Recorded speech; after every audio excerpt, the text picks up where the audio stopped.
currently stored in these 177 underground tanks that Tom talked about, and they're leaking. We have to deal with the waste that is leaking in these tanks. And so this waste treatment plant was supposed to safely mix this liquid waste with glass and turn it into a solid form. So that was the goal. And it's been riddled with serious safety issues for years. The cost has ballooned, as Tom described.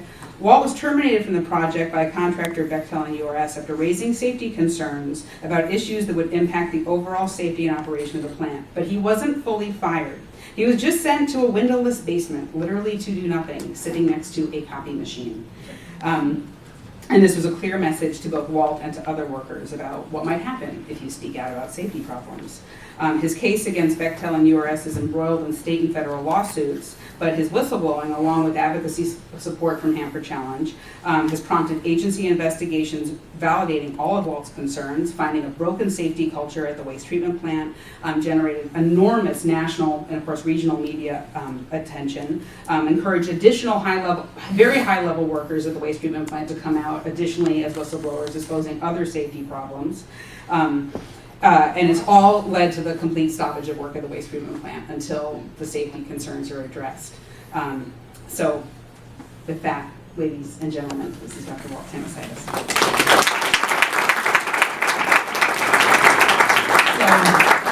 So I'm going to have a little discussion with Walt, a little interview, and ask him to share his story with us that way, kind of following those 6 stages that I talked about. So thinking about discovery, Hanford's had problems long time. You're one of the highest ranked managers to speak out about safety problems. Can you tell us a little bit about your professional background and how long you worked at Hanford before seeing the problems that you saw? Okay. I have 44 years industrial experience, 20 years with DuPont, and about 24 in the DOE business. I supported Hanford from about 1995 in work from Savannah River. I was the research and technology manager. And then I moved to Hanford in '03 and worked at Hanford from '03 to '10, 7 years at Hanford direct. Before I was fired instantly on a Friday morning. My group had a budget. You all probably heard of Cylindra, where it went belly up, $539 million lost supposedly. My budget was over $600 million. The WTP project spends nearly $740 million a year. So the Cylindra issue pales compared to the money. The Cylindra would not keep WTP fueled with money for a year. So that's how big that project is. I was the research and technology manager, and in that our objective was to demonstrate the technologies, the mixing, the pumping, ion exchange, different chemical processes to show that they would work. And before I go any further, I'd like to say I'm honored to have everybody here today. I wanted to thank everybody for being here, especially the younger people in the crowd. And I think I can say younger people because I look around, I think everybody's younger than me. I say that because you younger people will really shape the destiny of our country as we go forward. Yes. In your values as to what is right and what continues, and what is wrong and continues, or what is wrong and is stopped. So I was actually thinking of giving a talk like Winston Churchill gave at, where was it, the Hartrose School in 1937, where he stood up and said, never, never, never give up, and then sat down. And I was going to stand up and say, values, values, values, and then sit down. But you young people really will shape the future of our country, so I encourage you to think of your values. If you haven't been, start right now, because someday you'll be faced with this situation. What exactly did you discover? What I discovered is Bechtel is the main contractor for the project. And as a problem would come up, Bechtel's tendency, along with URS, is to delay, delay, delay, and then when you finally get to the problem, to deny. And the approach is taken, in my mind, because the plant is so big, and with the turnover of people, by the time you really say this is a problem, it's probably too late to do anything, and those people who were there will accept it. So this had been going on for a number of years. Finally, there was one issue which had to be addressed, which was the mixing issue. And the mixing and pumping in a chemical plant is like your heart and veins, arteries in your body. If your heart and arteries aren't doing well, let me tell you, you're not going to be here listening to me. So we had to have good mixing in the plant. There was many problems with it, and it became clear that Bechtel was pushing to gain acceptance of the existing system. And what that meant is they would have the potential to trap waste in the bottom of the tank. The waste is not like water. The waste is actually like thick ketchup.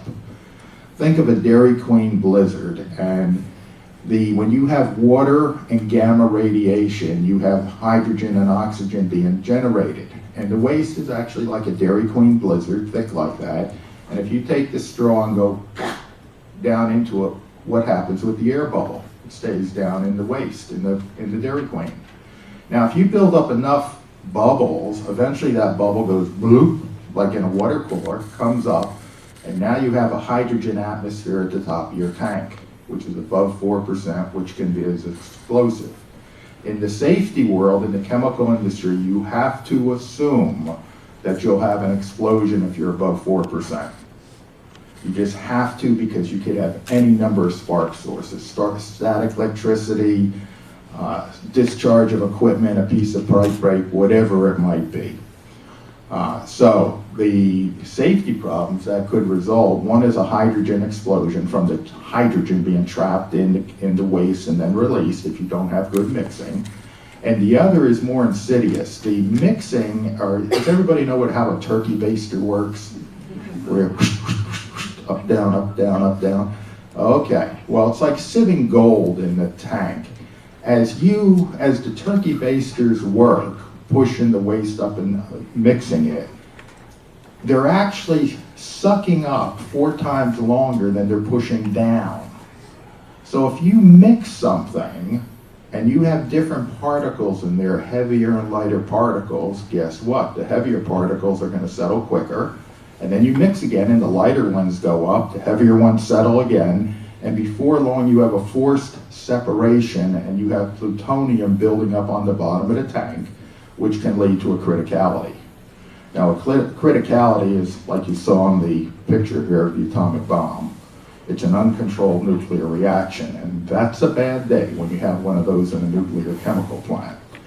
Now, obviously a criticality in a tank is not going to be like an atomic bomb going off, but still, it's an explosive, uncontrolled event. If combined with a hydrogen explosion, at the same time it releases its energy, hydrogen comes out, and you had a hydrogen explosion combined with the criticality, you have a real bad day. So the poor mixing that Bechtel was driving forward to accept could lead to those incidents. You want me to talk about? Go ahead. Well, yeah, so now I want to ask you, how did you go about trying to say you have some mixing problems? Okay, good question. So as time was going on in the beginning part, the first half of 2010, I was the research manager, and we are trying to make the mixing work.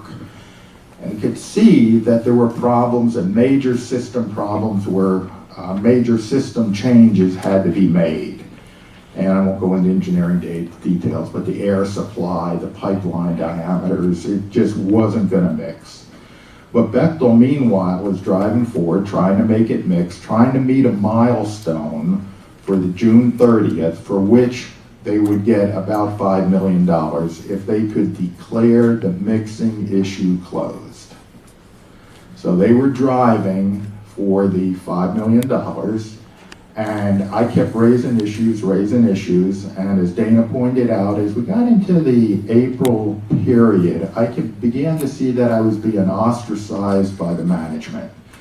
They were not inviting me to as many meetings. They were continuing to push for the closure for June 30th, and the last person they wanted to have in a meeting was me, saying, geez, don't you think you need to do more testing? What about this? What about that? So critical reports came out, meetings were heard, and I wasn't copied in. And as I've told Dana, I may not be the brightest light on the tree, but I could sense something was up. So It went on, and at the end of June, I raised more concerns about the mixing and the fact that Bechtel was driving it for closure, going to close it with inadequate mixing. And I knew that once they closed it and said, this is done, it would be over, they'd move on to something else, and nobody would ever go back to it, because it's going to be years before the plant runs. So if they declare the mixing's good in 2010, and as Tom said, the plant doesn't start up until 2020, 10 years later, who's going to remember that there was a mixing issue? It's just going to go on. And at that time, if somebody says, you know, I read a paper and 10 years ago there was a mixing issue, who's ever in charge at that time is going to say, holy mackerel, do you know what it is to start the plant up? Do you know what it's going to cost to fix it? We just need to go forward. And the plant would now be potentially operating, if it operated at all, because there were a bunch of other problems.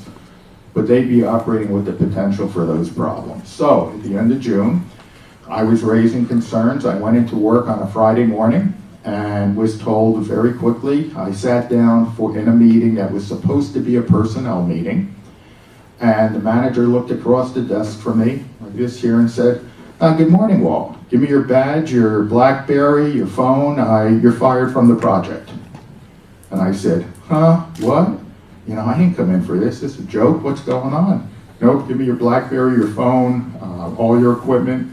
You cannot go back to your office. Give me your office key. You're fired.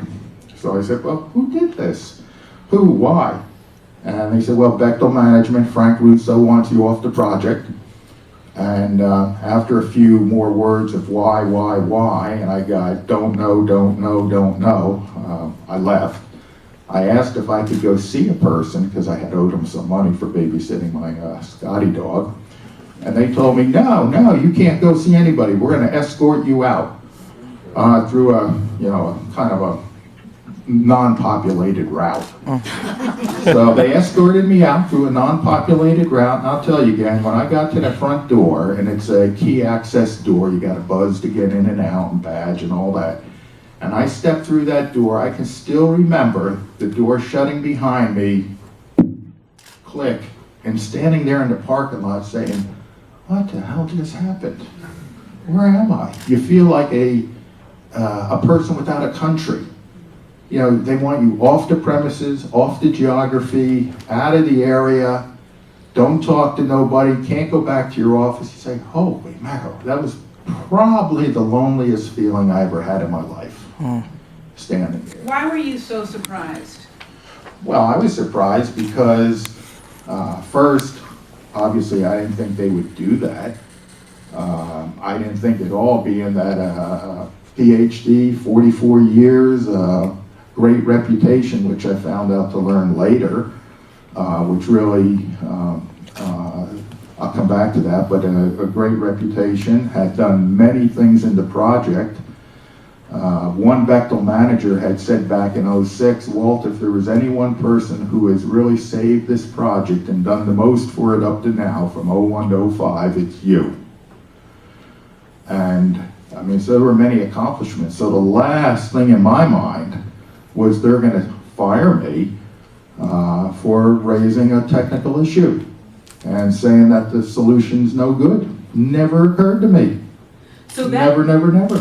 So does that mean that you didn't really even think twice about blowing the whistle? You were like doing your job, raising safety concerns. Oh yeah, to me, I was just doing my job. My job is to identify technical problems and to solve them, and I was just doing my job and raising the technical issues. But again, it was clear to me from being ostracized, not involved in meetings, not getting critical reports as we came towards the end, that they were not really interested in my opinion. It became pretty obvious. So I was feeling a little antsy about it because I knew something was going on, but I didn't ever think they would just fire me.